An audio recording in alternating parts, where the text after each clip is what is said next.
അച്ഛന്റെ വേർപാടിൽ വിങ്ങലോടെ സിന്ധു കൃഷ്ണ. കഴിഞ്ഞ ദിവസമാണ് നടൻ കൃഷ്ണകുമാറിന്റെ ഭാര്യയും സോഷ്യൽ മീഡിയ താരവുമായ സിന്ധു കൃഷ്ണയുടെ പിതാവ് മരിച്ചത്. സോഷ്യൽ മീഡിയയിലൂടെ മലയാളികൾക്ക് പരിചിതരാണ് കൃഷ്ണകുമാറിന്റെ കുടുംബം. സിന്ധു കൃഷ്ണയുടെയും മക്കളുടെയും വ്ലോഗുകളിലൂടെ സിന്ധുവിന്റെ പിതാവ് എസ് രംഗനാഥനെയും മലയാളികൾക്ക് അറിയാമായിരുന്നു. അതിനാൽ ആ വിയോഗം ആരാധകരിലും വേദനയുണ്ടാക്കുന്നതായിരുന്നു. അച്ഛന്റെ മരണശേഷം ഹൃദയസ്പർശിയായ വ്ലോഗുമായി സിന്ധു എത്തിയിരിക്കുകയാണ്. അച്ഛന്റെ അവസാനത്തെ ദൃശ്യങ്ങൾ അടങ്ങിയ വ്ലോഗാണ് സിന്ധു പങ്കുവച്ചിരിക്കുന്നത്. തന്റെ അച്ഛന്റെ നിമിഷങ്ങൾ അവസാനമായിട്ടാകും താൻ പകർത്തുന്നതെന്ന് അറിയില്ലായിരുന്നുവെന്നാണ് സിന്ധു പറയുന്നത്. എന്റെ ഡാഡിയുടെ അവസാനകാല വിഷ്വലുകൾ ഉണ്ട് എന്നതിനാലാണ് ഞാൻ ഈ വീഡിയോ പങ്കുവയ്ക്കുന്നത്. അദ്ദേഹത്തിന്റെ അവസാനത്തെ വീഡിയോ ആകുമെന്ന് അറിയാതെയായിരുന്നു ഞാനിത് ചിത്രീകരിച്ചത്.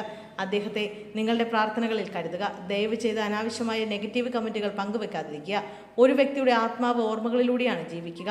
അദ്ദേഹത്തെ അങ്ങനെയാണ് ജീവനോടെ നിലനിർത്താനാണ് ഞങ്ങൾ ആഗ്രഹിക്കുന്നത്. അദ്ദേഹത്തെ നിങ്ങളുടെ പ്രാർത്ഥനകളിൽ കരുതുക എന്ന് പറഞ്ഞാണ് സിന്ധു ബ്ലോഗ് പങ്കുവച്ചിരിക്കുന്നത്. ഞായറാഴ്ച വൈകുന്നേരം അപ്ലോഡ് ചെയ്യാൻ വെച്ചിരുന്ന വീഡിയോ ആണിത്. എൻ്റെ ഒരാഴ്ചത്തെ വിഷ്വലുകളായിരുന്നു. ശനിയാഴ്ച എടുത്ത വീഡിയോയിൽ ഡാഡിക്ക് സുഖമില്ലാതാകുന്നതും ആശുപത്രിയിൽ കൊണ്ടുപോകുന്നതും തിരികെ കൊണ്ടുവരുന്നതുമുണ്ട്.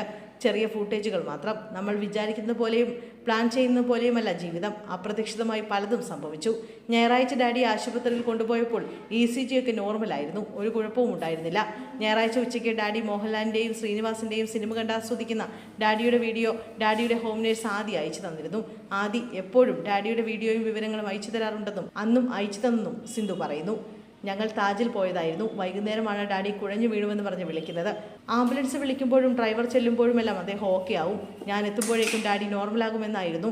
എപ്പോഴത്തെയും പോലെ തന്നെയാകുമെന്നാണ് കരുതിയത്. ഇങ്ങനെ സംഭവിക്കുമെന്ന് പ്രതീക്ഷിച്ചില്ല. ഇതുപോലൊരു വാർത്ത കേൾക്കാൻ ഞാൻ തയ്യാറായിരുന്നില്ല. കുഴപ്പമില്ല, എല്ലാം ഓക്കെ ആയി. അദ്ദേഹം എഴുന്നേറ്റ് എന്ന് കേൾക്കാനായിരുന്നു ഞാൻ ആഗ്രഹിച്ചത്. ചെറിയ ബുദ്ധിമുട്ടുകളെ ഉണ്ടായിരുന്നുള്ളൂ.